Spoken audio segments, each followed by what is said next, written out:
Welcome to Chemistry with Dr. Z. In this video, I'm going to talk about alkenes, their structure, naming, and their reactions. So what are alkenes? Alkenes are the second class of hydrocarbons we need to learn about, and these are the general representation of alkenes. So alkenes are one of the unsaturated hydrocarbons. They are unsaturated because of the presence of this double bond.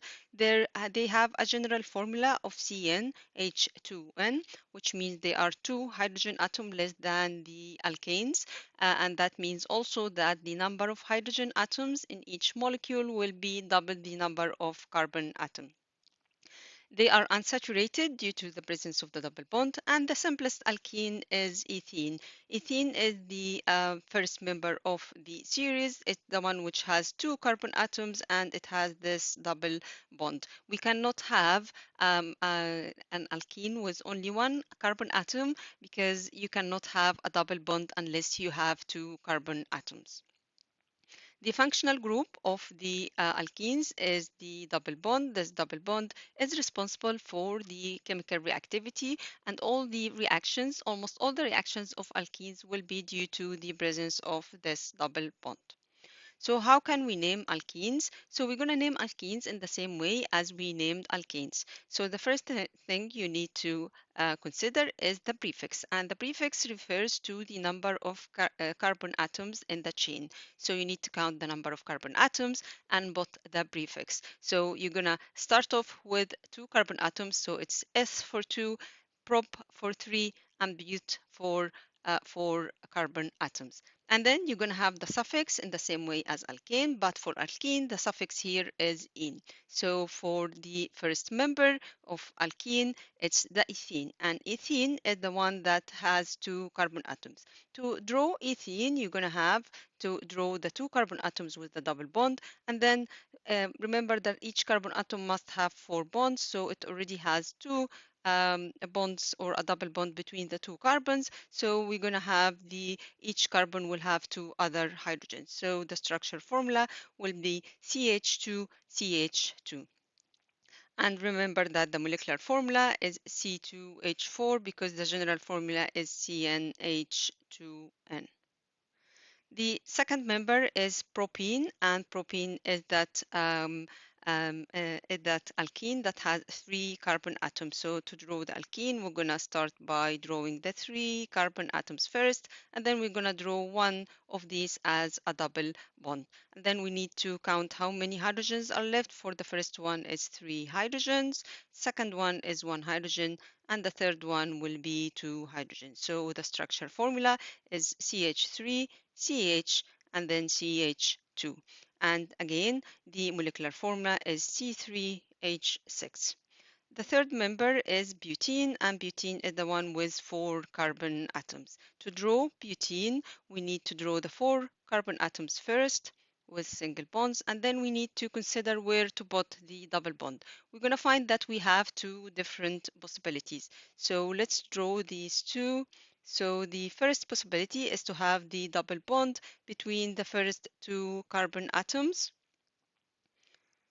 And then the second option is to have the double bond between the carbon number 2 and carbon number 3. Both of these are called butene. So let's complete the structure. So the first one is carbon here is going to have 2 hydrogen atom, the second one, and then the third one is going to have 1, 2, and the last one is going to have 3 hydrogens.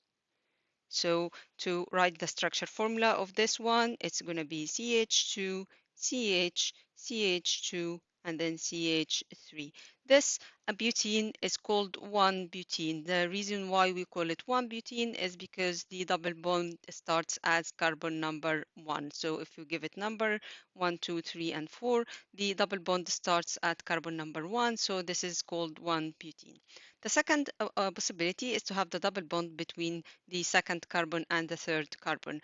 And now let's complete the displayed formula. So the first carbon is going to have the 3 hydrogen atom, the second one only 1 hydrogen atom, the third one 1 hydrogen atom, and the last one is going to have 3 hydrogen atoms. So the structure formula for this one is going to be CH3, CH, CH, and then CH3. This alkene is called 2-butene now. The reason for why 2 is because the double bond starts at carbon number 2. So we have 1-butene and we have 2-butene. And of course, the molecular formula for this is going to be C4H8. So now let's talk about the reactions of alkene. The first reaction of alkene is the combustion. So alkenes as hydrocarbons, they still burn, but they burn with smoky flame. In presence of excess oxygen, they will undergo complete combustion to give only water and carbon dioxide in the same way as alkane. However, in absence of excess oxygen, then they also going to give carbon monoxide and carbon in addition to the carbon dioxide and water. So this is an incomplete combustion in the same way as we saw with alkanes. The results of this combustion or this incomplete combustion will be smoky yellow flame, and also there will be less energy released. In order to balance your equation, when you write the incomplete combustion equation for alkenes, you need to know how many molecules of oxygen have reacted in the combustion. So, for example, if you have butene plus 5 molecules of oxygen, then you're gonna first need to balance the equation by counting how many molecules of water you are expected to have. So you're going to have 4 molecules of water because the only source of hydrogen in the products will be water. And we have 8 hydrogens here. So we have 4 molecules of water. So we're going to have a total of 8 hydrogen atoms. And then you're going to have 2 carbon dioxide and 2 carbon monoxide.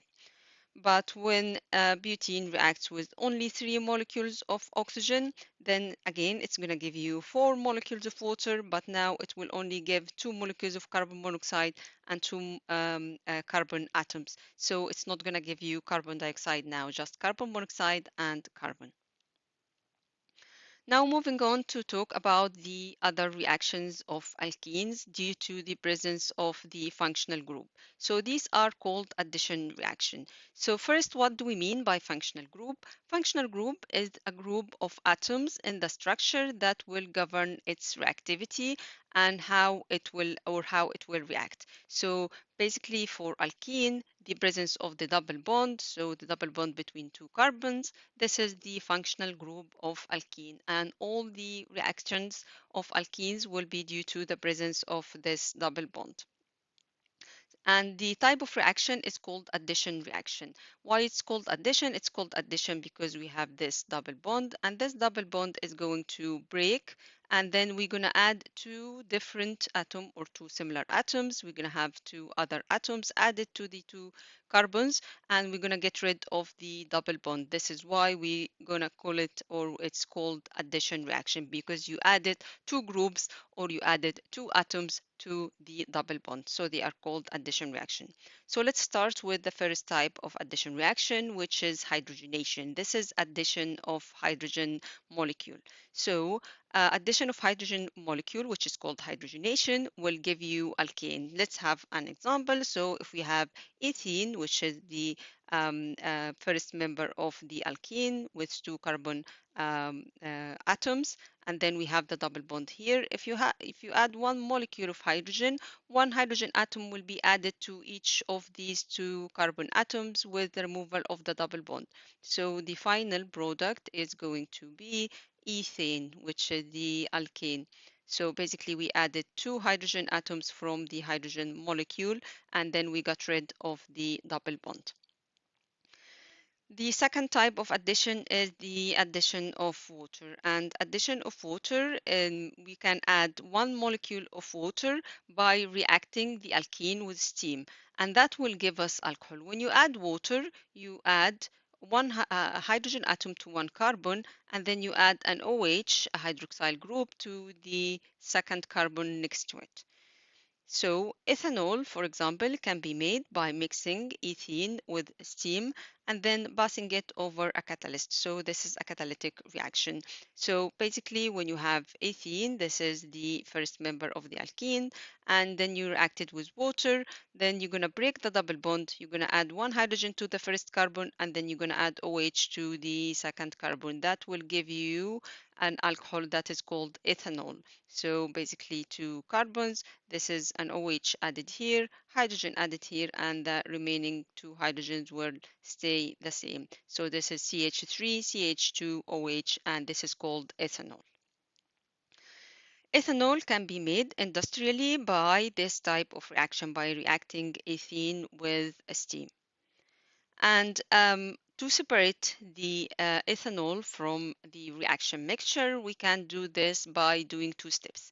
First of all, we're gonna do simple distillation, where because ethanol has higher boiling point than ethene, so it can be easily be distilled from the ethene. So if you heat a mixture of ethene, ethanol, and water together, because this is the reactant in the reaction, ethene and water, then you boil this, the ethene will evaporate quicker because it has much lower boiling point, and then we can condense it and get rid of it completely. Then we're going to have a mixture remaining of ethanol and water. To separate the ethanol and water, because they have their boiling point are not that far away, so water is 100, ethanol is around 78 degrees. So to do this, you can use fractional distillation, where you can evaporate the ethanol first and collect it at the top of the fractional column, and then you're going to have the water after that. So by using fractional distillation. The third type of reaction is the addition of halogens. So you can react alkenes with halogen by adding two atoms of the halide to the two carbon atoms, and that will give you a product called dihaloalkanes. So some examples of the halogen that can be added are bromine and chlorine. So let's have an example of addition of chlorine, for example. So if we have ethene and then you add chlorine to the ethene plus chlorine, you're going to add one chloride atom to each carbon atom. So break the double bond. So you're going to have CC, and then you're going to add the two chlorides here, and then you have the two hydrogen atoms. This is called dichloroethene. So it's called dichloroethene because you have ethane, because you have two chlorine added to two carbon atoms, and then it's ethane at the end, not ethene, because you don't have double bond in your final structure. So bromine water can be used to test the presence of a double bond or the presence of alkene. So when we add bromine to an alkene, like ethene with bromine, we're going to have the 1,2-dibromoethane. And then because bromine water itself is colored, it has an orange color. So if you add few drops of bromine water to your sample that contains, or to your alkene, then bromine will react with the alkene, will be added to give you the dibromoalkane, and then the color will disappear because we don't have bromine anymore. It reacted. However, if you have alkanes do not react with bromine water.